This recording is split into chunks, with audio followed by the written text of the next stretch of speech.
Vocês sabem que tem alguns grupos de pessoas que são muito prósperos, alguns que são prósperos ao longo da história, ao longo de séculos. E algum desses grupos são os grupos de judeus.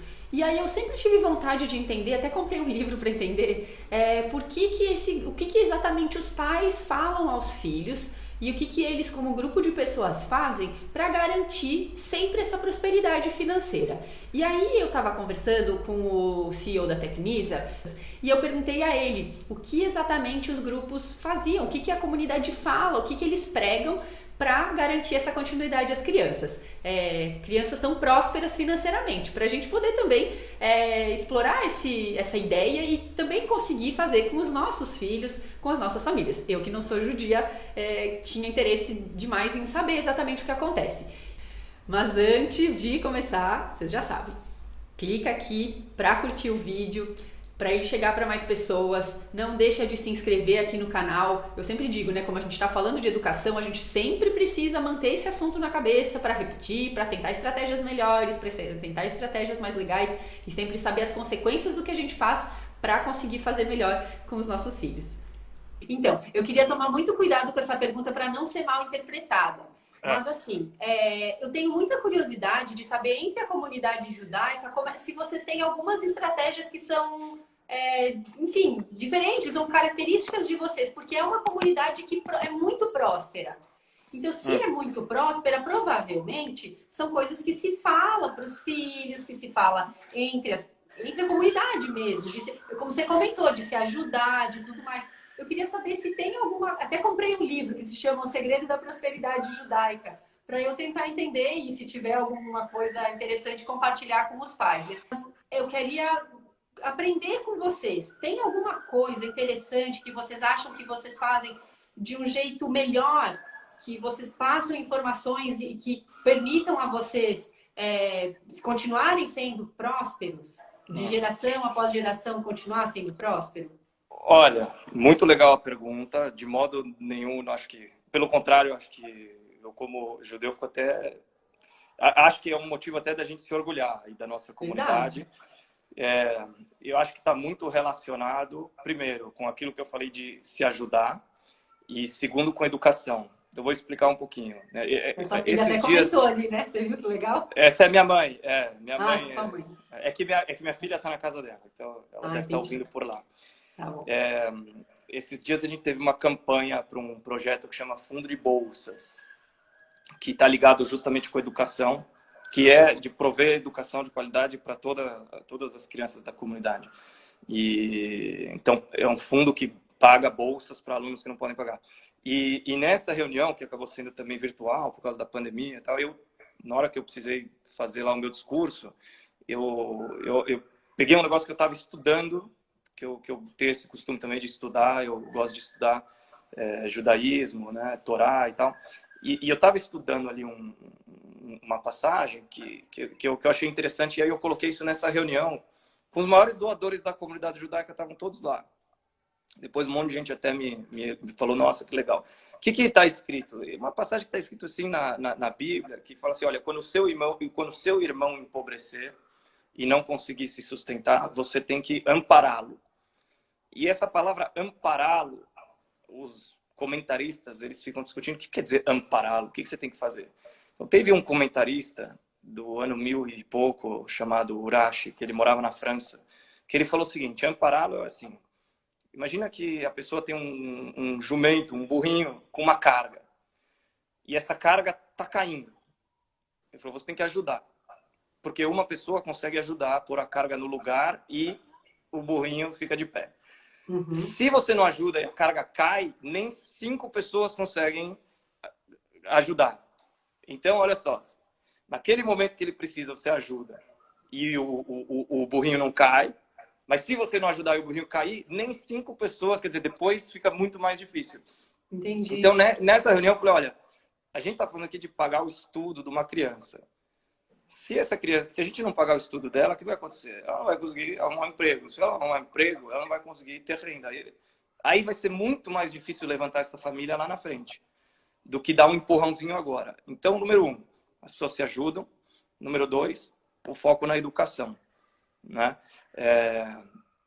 Muito difícil você ver uma família judaica que não coloca a educação em primeiro plano, né? Assim, eu já vi gente fazer de tudo para pôr o filho na melhor escola, abrir mão de viagem, abrir mão de morar numa casa maior, assim, arde no bolso dele para ele poder dar a melhor educação para o filho dele.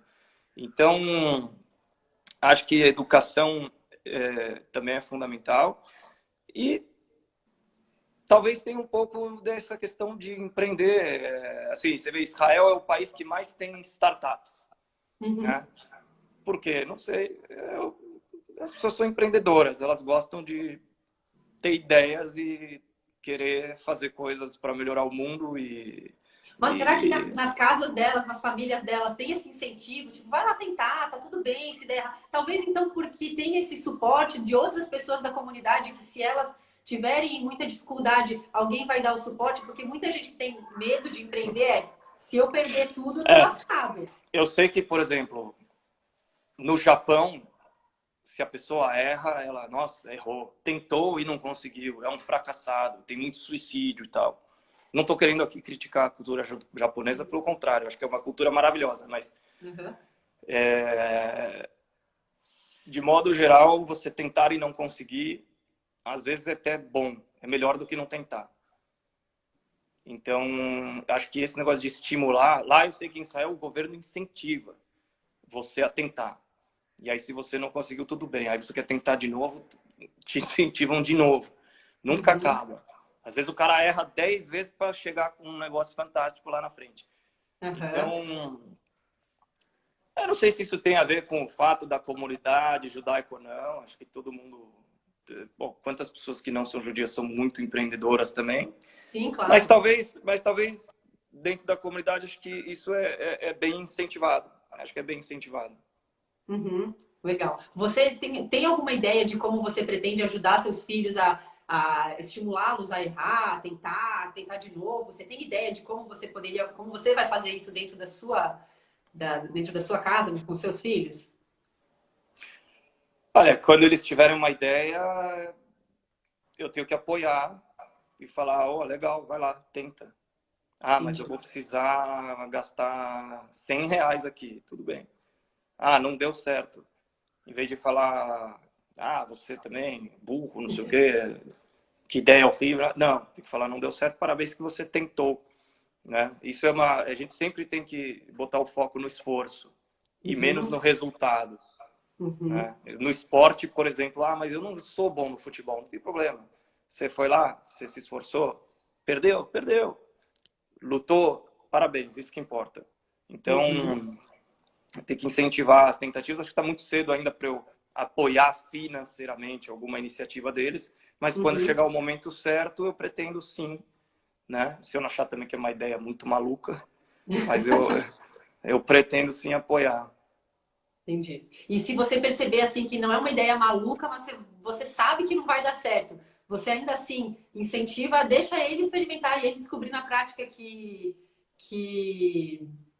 vai dar Sem certo, dúvida. vai dar errado? Porque um fracasso, você aprende muito com um fracasso. Então, um dia, agora você me lembrou até uma coisa do meu pai. Quando eu estava na faculdade, alguém me convidou para entrar num negócio ali que tinha a ver com construção também. E tinha que investir um dinheirinho. E meu pai falou, olha, eu quero que você entre, eu acho que não vai dar certo, mas eu quero que você entre, para você aprender. E realmente aprendi muita coisa, o que não fazer. Né? E é melhor aprender com um dinheiro pequeno do que com um dinheiro grande. Então, com certeza, se eu achar que vai dar errado, eu vou incentivar para eles errarem. Porque errar é um aprendizado, o fracasso é uma coisa boa que você pode ter no seu currículo. Joseph, essa matemática, essa ciência não exata, não é matemática, né? Essa ciência não exata que é educar, é muito legal. Porque, por exemplo, eu queria te perguntar aqui para a gente refletir juntos. Tem uma história super famosa do Amir Klink, ele até já contou, já gravou comigo aqui, tem tanto no canal do YouTube quanto aqui no Instagram, que a história é famosa que a filha dele pediu um barco e ele falou de jeito nenhum. Ele falou, eu te incentivo da maneira que você quiser, Mas, pai, como você me incentiva? Eu te incentivo de muitas maneiras, mas eu não vou te dar o meu barco, porque eu demorei 30 anos para construir o meu e acho que você não está pronta ainda. Quando você fizer o seu barco, você vai. E Hum, aí ela até fala, mas você não tem dinheiro para fazer um barco? Ele falou, eu tenho, para fazer muitos barcos, mas eu quero que você e o barco voltem bem. Então agora você não está pronta ainda. Então tem um pouco dessa ciência, né? De incentivar quando for uma coisa ali pequenininha, mas talvez não dar tudo se for uma coisa muito grande, né?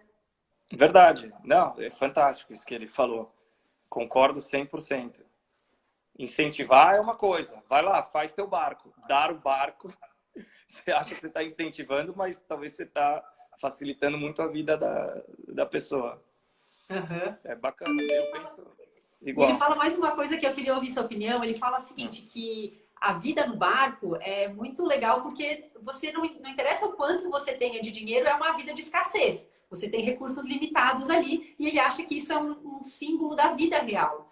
É, Uhum. você até comentou, de, se for dar mesada para a criança, tem que dar pouco, para ela aprender a escolher as prioridades. É, como é que você faz isso dentro da sua condição? Você é uma pessoa que está bem financeiramente, você tem um trabalho bacana e tudo mais. Como você faz para não dar tudo, para eles não terem tudo, mas ainda assim terem uma vida confortável? Uhum. Como é que você faz É. para equilibrar isso? Então, esse é o maior dilema, né? Que a gente quer dar uma vida boa, a gente quer viver bem, a gente quer viajar, a gente quer, mas ao mesmo tempo não quer que eles se sintam os donos do mundo. Acho que o segredo é sempre ficar falando não para uma série de coisas, né? Me dá isso, não. Me dá 20, não, te dou 10. Não, mas eu preciso de 20. Tem 10, toma. Não, mas eu preciso comer, vê aí o que dá para fazer. Óbvio que você não vai fazer a criança passar fome nem nada, mas tem que falar não e tem que mostrar justamente o que você falou, escassez. Os recursos são finitos, nada é infinito, nada cai do céu, né? A água, a luz, tudo isso, o dinheiro.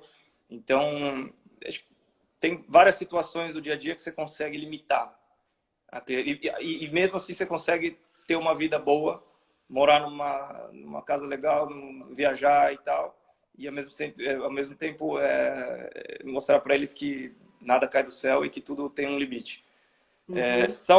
São os exemplos do dia a dia, eu acho. Né? E isso envolve sempre falar não, sempre falar não. Né? Em tudo, sei lá, minha filha até hoje não tem celular, ela tem 10 anos. Ah, minhas amigas têm. Tá bom, você não vai ter. Eu vou dar para ela mais cedo ou mais tarde. Também não vou dar o melhor modelo. Vou dar um celular legal, que funciona, mas que também... eu queria aquele. Vai ficar querendo. Um dia você vai ganhar, um dia você vai comprar o seu. Né? Se você já Uhum. dá tudo, cadê a conquista? Né? Tem coisa mais legal do que você conquistar um negócio? Fui lá, trabalhei, ganhei, comprei aqui o meu celular. Né? O Uhum. modelo que eu mais queria. Você vai lá, teu pai te dá tudo. Então, acho que sempre tem que limitar, baixar um pouco a régua. Acho que é por aí. Muito legal.